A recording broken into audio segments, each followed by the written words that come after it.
Hi and welcome. My name is Donato Giovannelli. I'm a professor of microbiology at the University of Naples Federico II.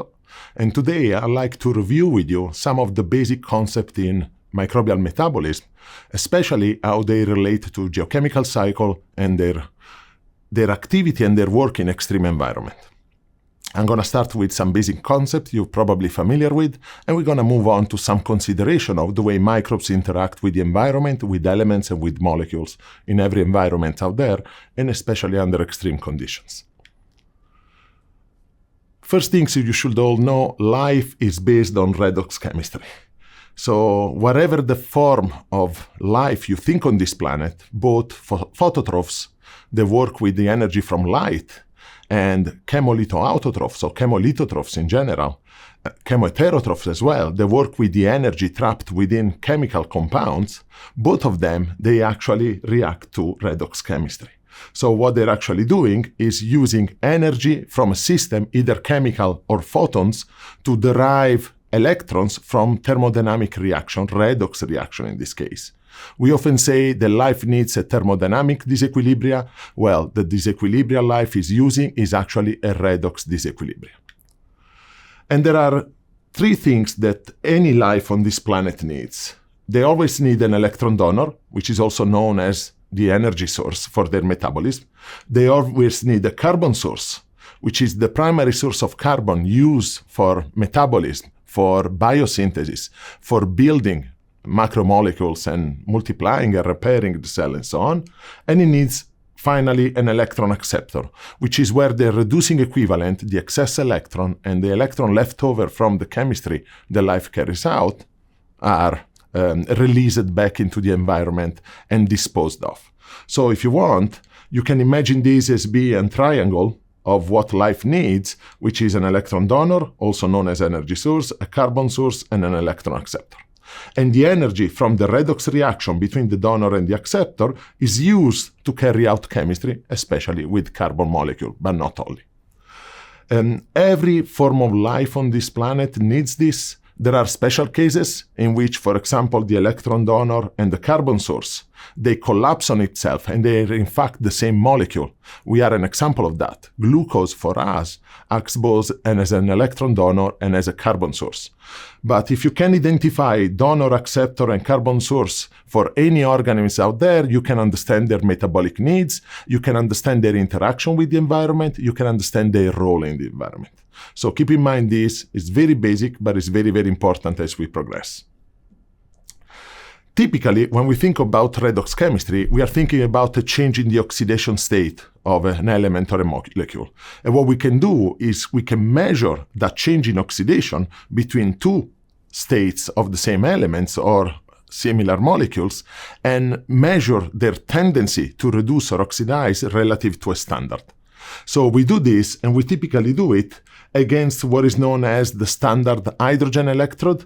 And you can see in this chart here, you have different redox couple lined up from the most negative one, which will tend to give electron in a redox reaction, to compound that are actually very strong oxidants and will tend to receive electron in a redox reaction.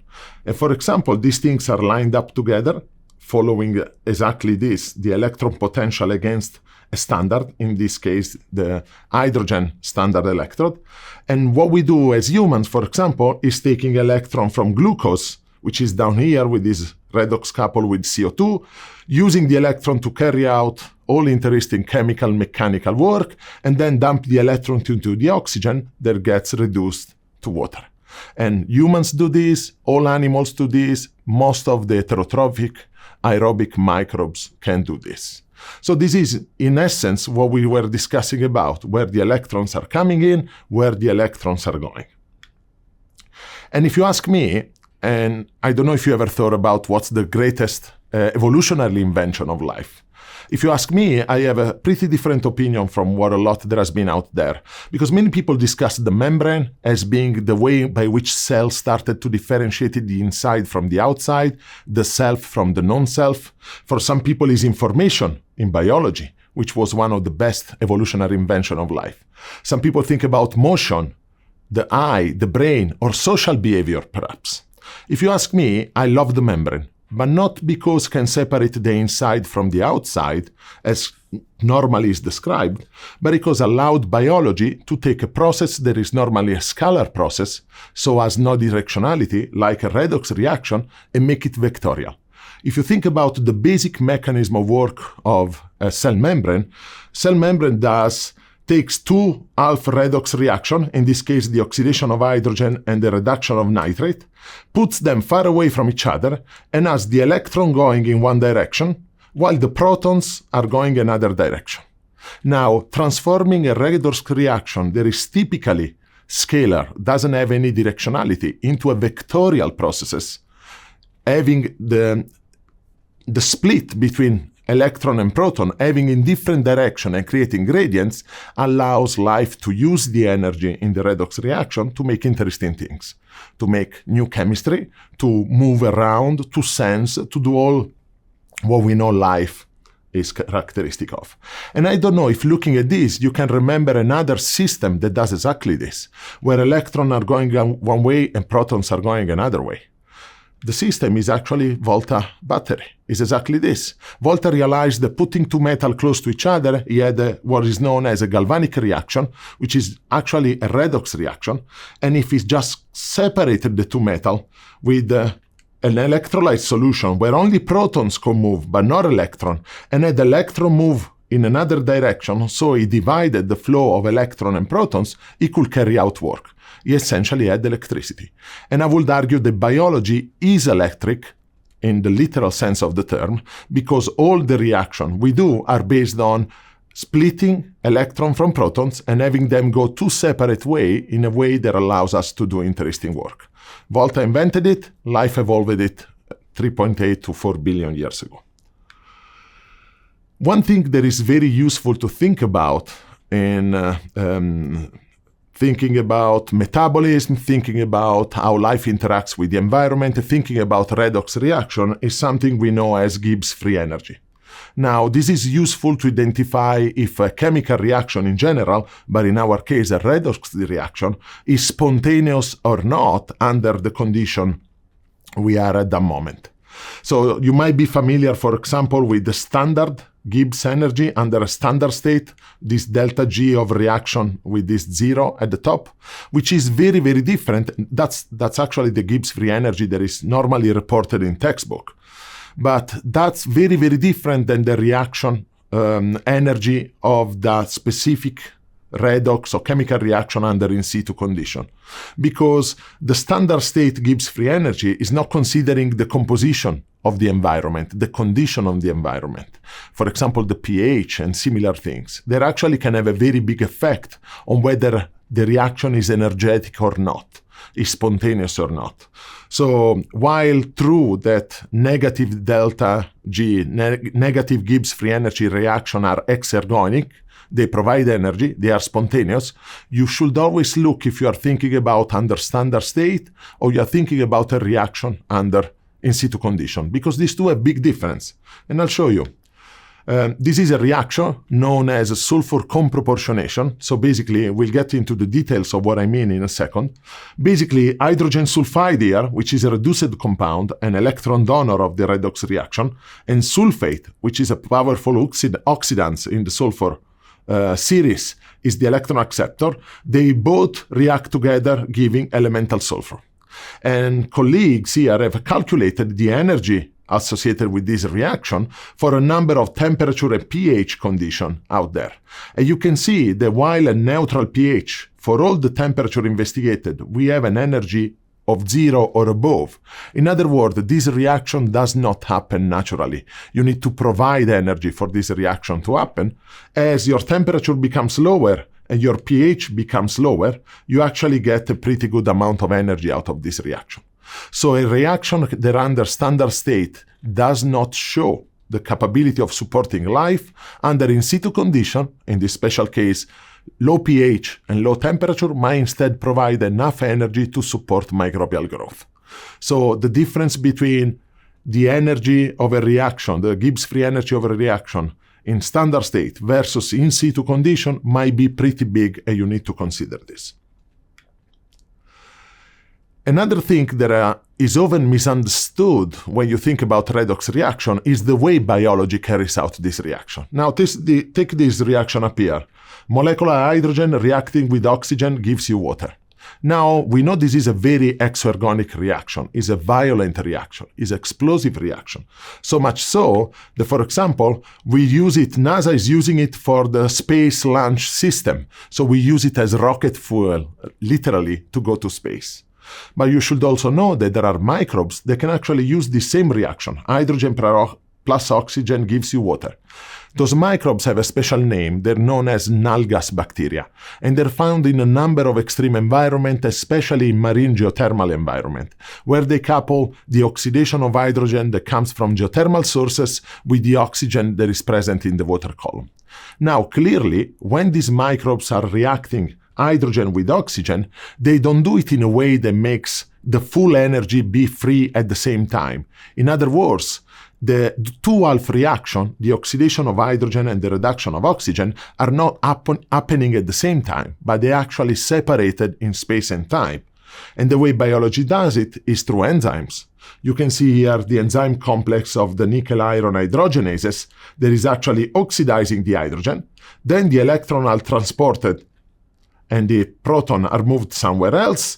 The electron are used for all sorts of chemistry, and then finally they're dumped into the oxygen. So the total amount of energy the biology is taking from this reaction is the same amount of energy that we're using to send things to space, but they're doing it in a way, stepwise, in which they can control the reaction. This is a very important concept. Life is able not only to harness redox chemistry and get energy from this spontaneous exergonic reaction under in situ condition, but is capable of controlling the reaction stepwise, so it gets the total energy we're able to calculate from this, but it doesn't get all the side effects, which will be the one of burning hydrogen and oxygen together. So separation in space and time of the redox chemistry is very, very important. And it does this using oxidoreductases. And if you are a biologist, you are familiar with proteins, amino acid, you are familiar with the concept of enzymes, which is a class of protein that catalyzes a reaction.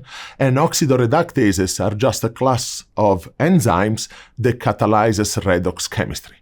If you're not a biologist, you should think about oxidoreductases as being very, very fancy protein structure that are designed to keep metal centers at the right distance for electron to jump from a donor to an acceptor. In other words, oxidoreductases are working as complex transductor of electricity, where a donor is bringing in an electron, and the electron is actually jumping point to point to arrive at the other end of the protein and being transferred to an acceptor. So for the context of thinking about biogeochemical cycle and the effect of microbes in the environment, enzymes and especially oxidoreductases are actually vector that keeps metal in the right weight to be able to pass electron around, to be able to transduce electron somewhere else. So how do you understand if a compound is going to work as a donor of electrons, so as a source of energy, or as an electron acceptor? Well, everything has to do with the oxidation state of the element you are considering. Take here, for example, sulfur. Sulfur has many, many oxidation states. And you can see we go from a +6 of sulfate, which is an abundant ion in seawater, to -2 of hydrogen sulfide, which is a gas that is present in geothermal environment and in decaying organic matter. So when you are at the two ends of the scale, your compound, sulfur in this case, is at its maximum oxidation state. This element, sulfate in this case, this molecule, will only be able to accept electron, so can only be an electron acceptor for microbes. If you are at the other end of the scale, an hydrogen sulfide, which is a -2, which is the lowest possible state of sulfur, you're only going to be an electron donor.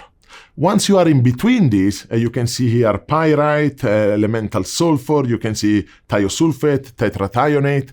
All these elements, they could either be oxidized more or reduced more. And their role in biology will largely depend on their partner. If thiosulfate is coupled to hydrogen, it will become an electron acceptor. It will be reduced because hydrogen is a very good electron donor. If thiosulfate is coupled with oxygen, it will become an electron donor because oxygen is a very good electron acceptor. So there are a lot of molecules out there that can act both as a donor and as an acceptor depending on the couple they're working with and depending on the organism out there. And as you can see here, I put just a few of the molecules that can actually work as electron donor or acceptor. Some elements is relatively straightforward, like hydrogen.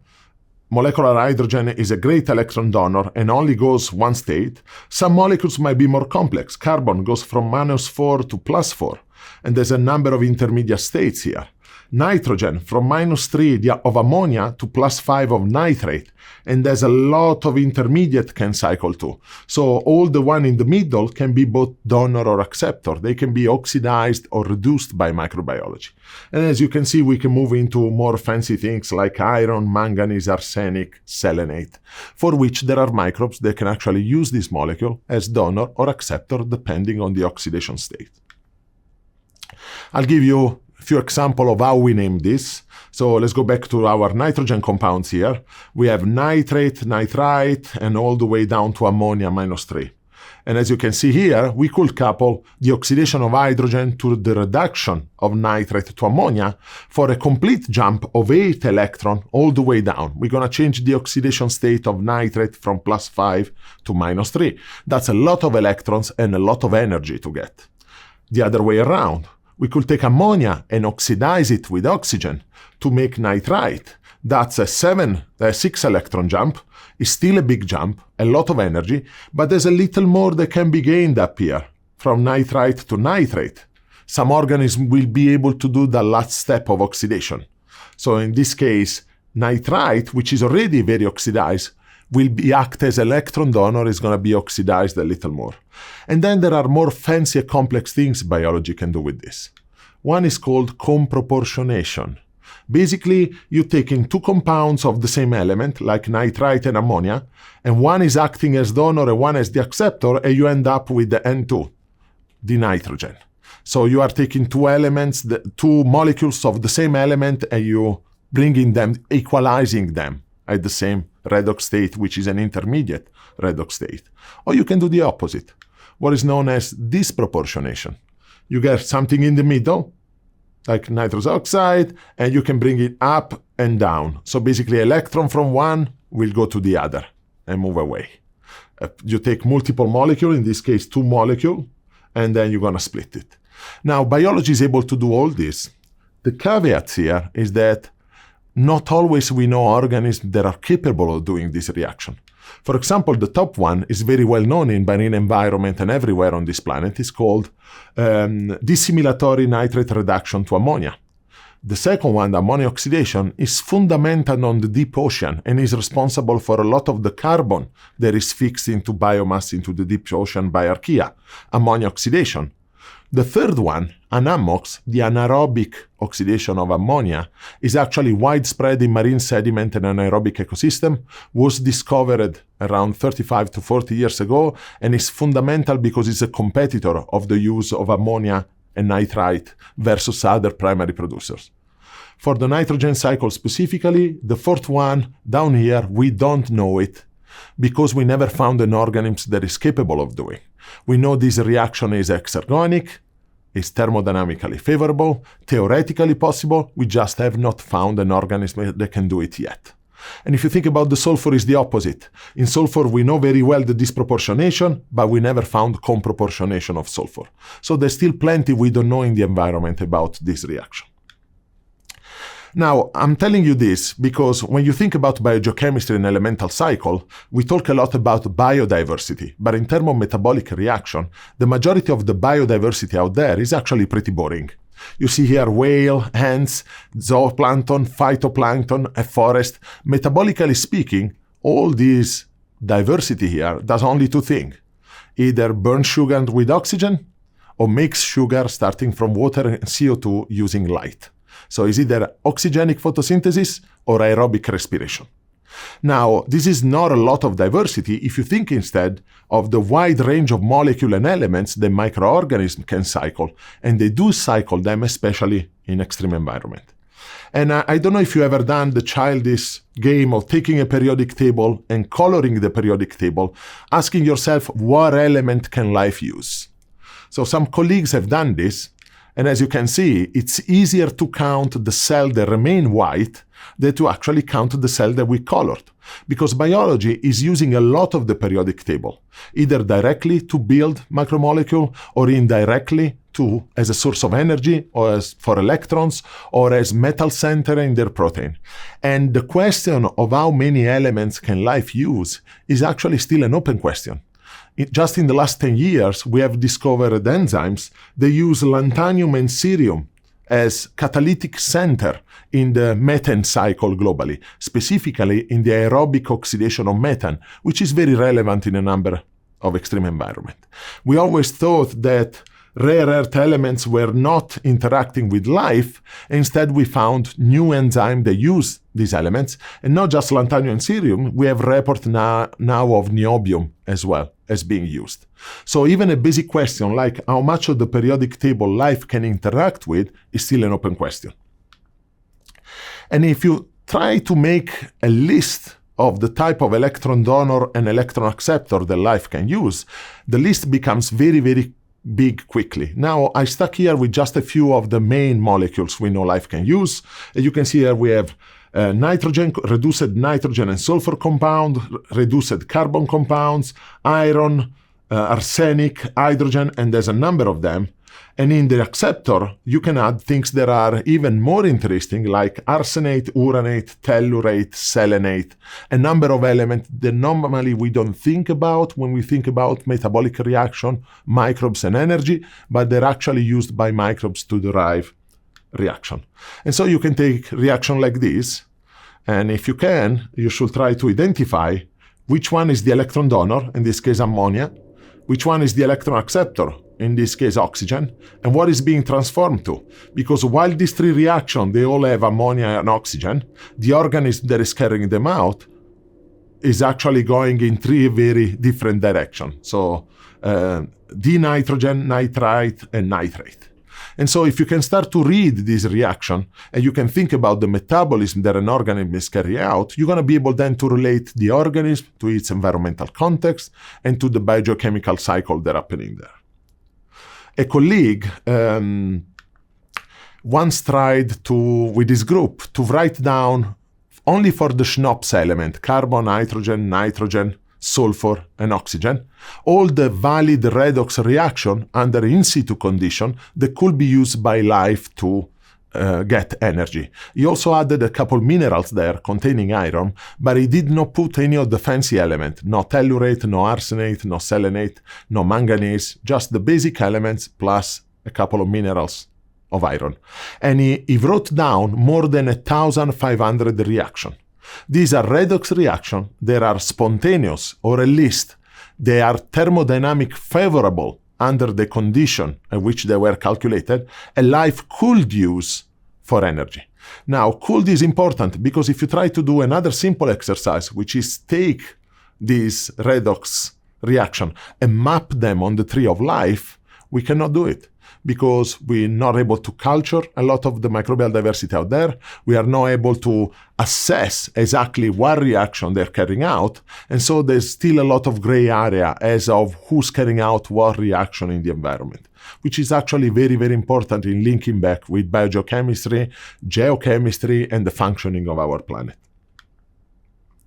And you need to remember the microbes can also precipitate and dissolve mineral, and they can also exchange electrons directly from mineral. So they can take electron or give electron directly to a solid surface.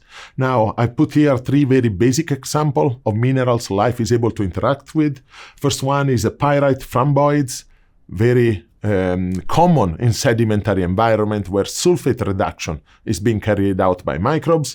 Iron hydroxide, twisted stalk, which are a signal that microbes in their environment are doing iron oxidation, microbially mediated iron oxidation. And the last one is calcite, amorphous calcite. But if you go into the literature, you're going to find hundreds of minerals that microbes can actually use. And here I put a very small list of them with actually a reference, but you can Google it and search it. And there are a lot of minerals my life can interact with, and that's also an open-ended question, because this list comes only from microbes we can grow in the laboratory, which are a small fraction of all the microbes out there. So in reality, we don't know life with how many of the minerals in geology it can interact. Now I want to go back with you for a second to the concept of catalysis and what actually life is doing. Because life is very good at making go faster a reaction that is very, very slow, or lowering the activation barrier of a reaction that is stuck because needs a little bit of energy to start to progress the reaction down. In this diagram here, you see the free energy, which when it's going down is exergonic, is a reaction that provides energy, and you can see the progress with time. And there are a lot of reactions in nature. There are spontaneous, there are thermodynamically favorable, but they don't happen spontaneously because there's an activation barrier there, or because the reaction is very, very slow. I'll make you an example. Glucose and oxygen, which are the electron donor and acceptor of the reaction that keeps us alive. We use it as energy source. And glucose, but carbohydrates in general, are very, very good electron donor in reaction. And you should know, for example, that in mills where they produce flour is actually a big explosive compound. There are explosive risk there, because if the flour, the carbohydrate in the flour are mixed with the oxygen in a certain ratio, you can get an explosion. So that's a very thermodynamic favorable reaction. There's a lot of energy to be gained there. And yet if you leave sugar on the table or a plate of pasta on the table, nothing happens. Why? Because your reaction is very, very slow. And life is very good at make that reaction faster. And I want to make you an example specifically that has been analyzed by the group of Everett Schoch, where they were thinking about the oxidation of iron 2 in the presence of water with oxygen to give iron hydroxide, rust. We all know it. You have always seen it. If you list something that is rich in iron to the elements with oxygen, it's going to rust over time. That's a redox reaction. Is thermodynamically favorable, because if we look at the Gibbs free energy, there's a lot of energy in this reaction. However, when we calculate the amount of energy in a reaction, it's not telling anything about how fast that reaction is. Or Gibbs free energy is not telling us if there's an activation energy to start. And this reaction doesn't need an activation energy, it's just slow or fast depending on the condition. So what my colleagues did has been going to the Italian Alps and going to a number of springs there. There are around circumneutral, anywhere from 5 to 8 point something pH, where there's a lot of iron oxidation happening because there's natural iron 2, reduced iron in the water, there's oxygen, and so the reaction is ongoing. And what they did, they started measuring the reaction rates with and without life. And what they discover is that the abiotic rate, the reaction rate of the geochemical processes, has to be slower than the biological rate for biology to use it. Now, this might seem trivial, but it's actually very, very important. What they did, they took the water from the different spring and then they made a kill control in dark here and the live control is in red, and they measured the log of the reaction rates, and they did this in changing pH. And you can see that as you increase the pH, both the biotic and abiotic reaction rate tend to get faster, until a point after which you will only see the abiotic reaction rate. After that, in the biotic system where microbes were present, they were not able to discern any additional iron oxidation by biology. If you want to plot this in another way, as biological contribution to the total number of iron that is oxidized, you see that the contribution starts around 90% or more is made by biology in this reaction, and as your pH increases, biology is doing less, until where you get around 50%, a 7.4 pH, and then if you get any more alkaline, biological contribution drops down to 0. Why? Because the oxidation of iron, 2 in the presence of oxygen, the rate at which it happens is dependent on pH. and the abiotic rate becomes so fast the biology cannot use it. It's like the example we made earlier with hydrogen and oxygen. If the two are burning together instantaneously, life is not able to separate them in space and time to do work. Things happen too fast. Which means that, as one of my mentors, Everett Schock, used to say, things that burst into flame are not good to eat. If your donuts on the table will be inflamed because of the reaction with oxygen, will not be a good source of energy for you. Now, this I think is very, very important when you think about environmental reaction. Because wherever you are on this planet, if a reaction is thermodynamic favorable, it's deriving energy, you're gonna have the abiotic reaction and the biotic reaction happening in the same place at the same time. Both reactions will coexist because your reaction is exergonic, has a thermodynamic drive to happen. Now, what happens is that usually there are conditions under which the biotic rate is going to be much, much faster than the abiotic rate. And then as your environmental conditions change, the two rates will change until the abiotic rate might become faster than the biological one, and biology will give up. So remember, wherever you are in the environment, if you think about spontaneous reaction, geochemical reaction, biological reaction, in reality you have a biotic reaction that are competing in the same environment.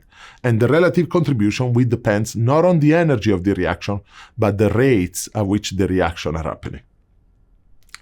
So just to make a brief summary here, for biology to use a redox reaction for energy, the reaction needs to be exergonic, have a negative delta G of reaction at in situ condition, and the abiotic reaction needs to be slow or needs to have an activation barrier.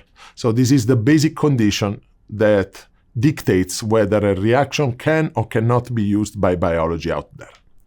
Now, this is especially interesting if you think about extreme environment. Now, this is a figure that summarizes some of the extreme environment out there, and I know that in this course you discuss and learn about a number of them. You should think that in all these environments, there are very strong thermal and geochemical gradients that allow for the cycling of elements to happen. So elements will be reduced and oxidized, elements will react with each other, and a lot of these reactions are thermodynamically favorable. They have a negative delta G under the specific condition of whatever environment you are thinking and studying. Now you should remember that reaction, if that reaction is happening within the boundary domain of life, if that reaction is happening in a place in that extreme environment where life is or could be present, then the reaction will have a biotic and an abiotic reaction. And the relative contribution and the existence of the two will be controlled by rates. So don't think just about energy, think always about rates. And, the boundary conditions for lives are pretty big. Here we have a compilation of the record holder. We go from negative pH to 12.5, from minus 18 centigrade to 122. We grow microbes in the lab at 125 megapascal. We go to saturation and salinity.